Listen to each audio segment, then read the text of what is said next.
Like, why does this not exist in every room? It's not actually that difficult. So, time to finish up the built-in bookcases. Now, I've already made 3 videos in this series, which you can check out here, or here, somewhere like that.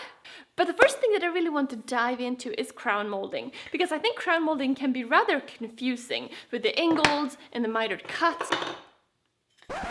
So the thing that's messing up our heads when it comes to crown molding is the fact that it's sitting at an angle. So if this is the ceiling, it's sitting like halfway in between the ceiling and the wall, which creates a really nice and finished look. But it can be really kind of frustrating when you're trying to mentally think about how to do the cuts and how to do it right. So you are primarily dealing with outside corners and inside corners. Sometimes they can be a little bit different corners as well if you have more angles to deal with. I have found that there are 2 primary ways that you can make these cuts. Of course, you're gonna need a miter saw. First of all, get situated on how your molding should be positioned. This part right here, which is the ceiling. So this is the way it should sit. However, if you wanna cut safely without support, you have to turn it around.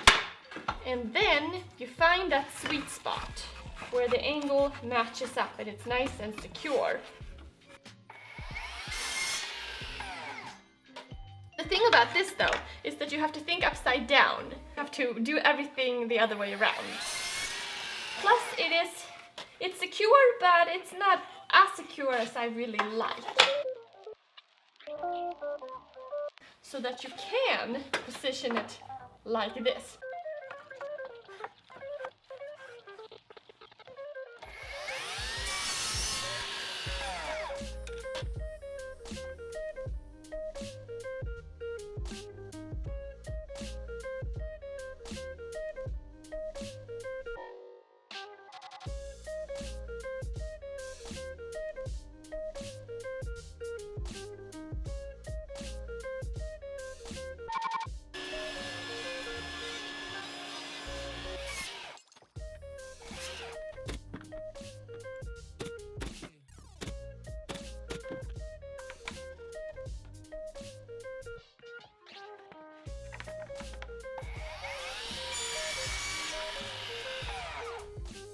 So this is the ceiling and this is the wall.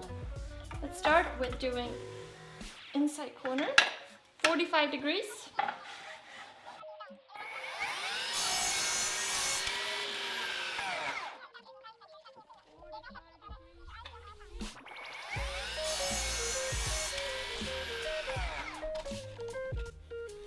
This is what you need for this angle. You need for an inside cut, and you need this angle for an outside cut.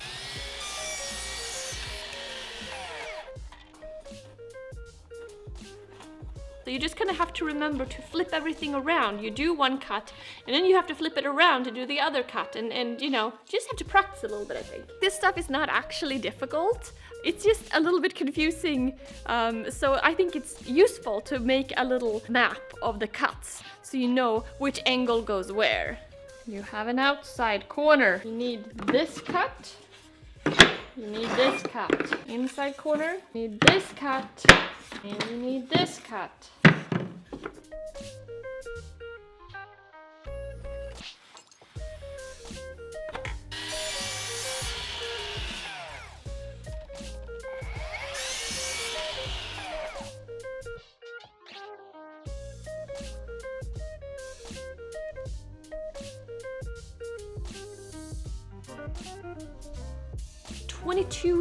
.5 angle, so there's 3 pieces in here. So wouldn't this be beautiful for a corner? Oh my god, so pretty. I'm not sure if I'm actually gonna get to use this, but I just wanted to play. But that looks great. And then I have an inside corner here too. If you wanted to do kind of a corner, like a softer kind of corner, you know what I mean? So god, these look beautiful. Like, why does this not exist in every room? It's not actually that difficult. So pretty.